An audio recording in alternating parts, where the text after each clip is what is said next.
First of all, welcome back. It's been a little bit, but I've gotten around to this now. So I would like to talk today about the difference between listening and hearing. Now, one of the songs that I used to listen to with my dad is my dad really loved Simon and Garfunkel, and we would listen to that tape all the time. By saying tape, that tells you how old it is. But I love the new renditions. There's so many good new renditions of The Sound of Silence. And one of the lines in The Sound of Silence is that people hearing without listening. And it just, for whatever reason, the last couple of days, and probably the last week, it's really struck me how much this has happened. So I'm going to go through and just kind of give an example about why I think this is so imperative and what the biggest difference is. So listening is, in my opinion, the definition of listening is the intent to understand. So when I'm paying attention to you and I'm really trying to understand you and what you're saying, then I'm listening. If I'm just hearing you, and a lot of times what ends up happening is we have an idea, we have a perspective, we have belief, we have whatever. So when somebody says something that's contrary to it, we're not really listening to them. We hear them, but we're formulating the next concept, or we're formulating the next statement, or we're getting ready to rebut whatever they've said to us. So that's not really listening to them, that's hearing them. Two of the examples that really struck me this last little while, and we're in a presidential cycle, and so I think this goes on both sides. And I think this is honestly probably the biggest problem with our political circumstances right now, is there are so many people that hear what the other one is saying, but they're not listening. And because of that, I think there's a lot of people that are so intent on what they believe and how they feel, they don't care about somebody else. They're not trying to decide or trying to determine if the other person's point of view or their perspective is valid or not. They're just sticking to what they know and what they feel and what they think.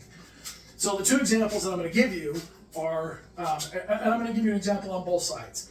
So hearing, I heard Kamala Harris, and she kept talking about the border security bill and how people would ask her if they thought it was a problem they would mention all the people coming across, and then they would mention the people that have been killed or the circumstances that take place. And so her response almost always is, well, we put forth this bill, and it was supposedly a bipartisan bill, but it got completely shut down. So number one, can't really be a bipartisan bill if they put it forward and then they couldn't pass it. That's not bipartisan. Just because you have a couple of people from the other side that put their name on the bill doesn't mean it's bipartisan. But the thing that really struck me about that, and specifically like Lincoln Riley and some of the other people that they had talked about, was she kept saying, well, we need more border security, we need more people. And as I thought about that, the problem I have with that approach is that saying when her answer to resolve that problem is getting more border security, that's almost like it's making it seem like, well, we just need more people to catch them, and we need more people because they are just slipping through. And the problem with that is the incident wasn't that they slipped through and nobody knew about it. It had nothing to do with needing more border security. It was 100% they were caught, and then instead of being returned or detained or whatever, they were just released. And that's the problem. So it wouldn't matter if you had 1,000 or if you had 10,000 border security people. If all they're going to do when they catch somebody is release them, all that means is we're going to catch more people and we're going to release more people. It doesn't solve the problem. It doesn't fix anything. And so it's that false narrative of somehow, if we just had more people, then we could do this. We could make this thing work. Well, more people not following the laws that we already have doesn't improve anything, doesn't make anything any better. So it really struck me that's a false argument.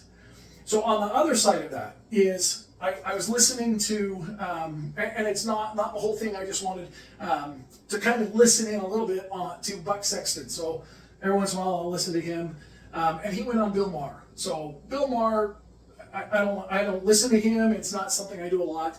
But lately, he's been as big of an advocate of saying people need to stop being so partisan. Like, truly establish your values and then follow your values. And so I honestly believe that even though he's progressive or he's, a Democrat, Democratic, he really pushes to say, let's be reasonable, let's make sense of this. So one of the things that I listened to, as I listened to that, he made a comment to Buck Sexton. And Buck Sexton was doing something, and he said, he referred to them as the Democrat Party. And Bill Maher corrected him, and he said, no, it's the Democratic Party.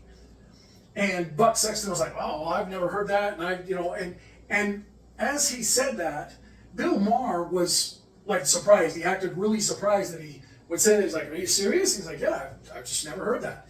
And to be perfectly honest, I hadn't either. But in listening to that conversation go back and forth, there were 3 or 4 more times where Buck Sexton would say the Democrat or the Democratic Party or the Democrat Party would do this. And so Bill Maher made, it was actually a pretty good comment at one point, and he says, well, the Republican Party does this.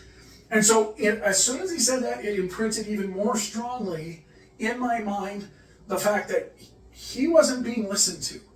He was being heard, but he wasn't being listened to.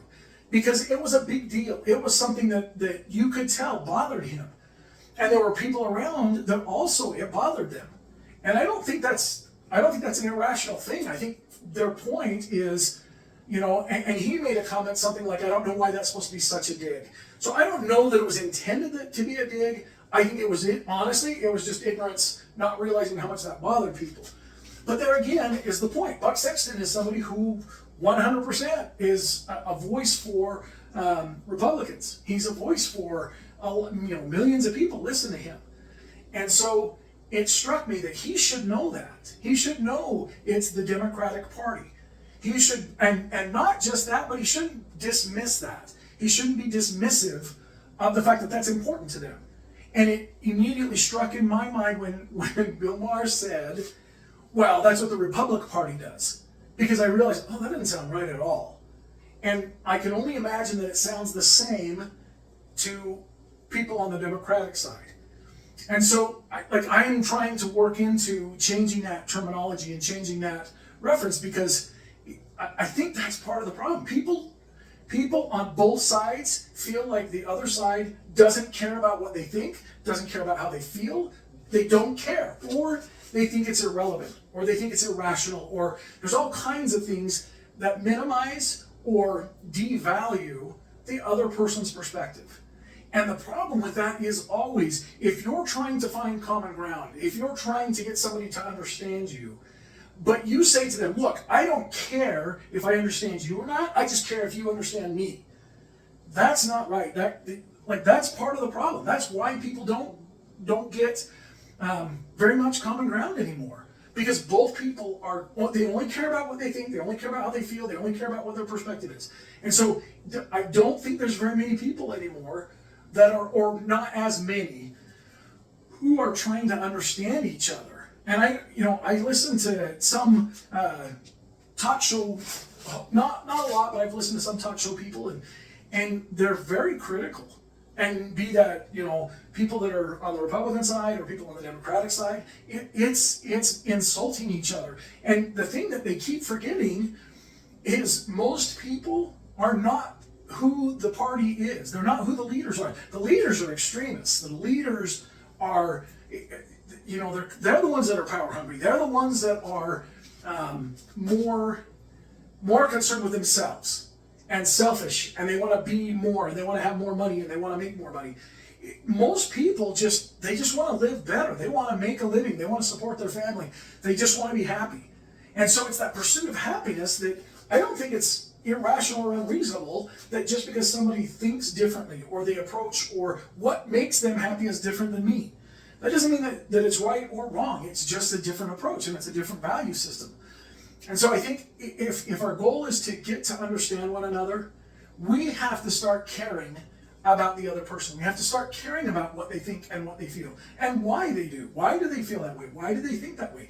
And for me, my approach that I try to implement is I already know how I feel. I already know what I think. I already know what my perspectives are. I don't need to restate those or reinforce those. I truly want to understand how somebody else feels. I want to understand what they think. I want to understand why they think what they do. Because as I do that, it creates understanding. It creates empathy or sympathy, or at least I'm not defensive, or I'm not attacking somebody else. And it's so interesting that I feel like there's this idea that because we have the values that we do, we want to defend those values or those ideas or things that are important to us. We treat those with importance, and we should. But it becomes more important than somebody else and their feelings. It becomes more important than what they think or how they feel. And we can disagree. Like there's the saying, we can disagree without being disagreeable. And I really believe that that's what we should be shooting for. But so many people it's attacking, it's demeaning or belittling or calling them stupid or these other things, and that's not helping. When you tell somebody they're an idiot or they're stupid, we're offending them. And if our goal is to somehow get them to care about how we feel or what we think, then we better be willing to care about what they think and why they think what they think, or why they feel how they do.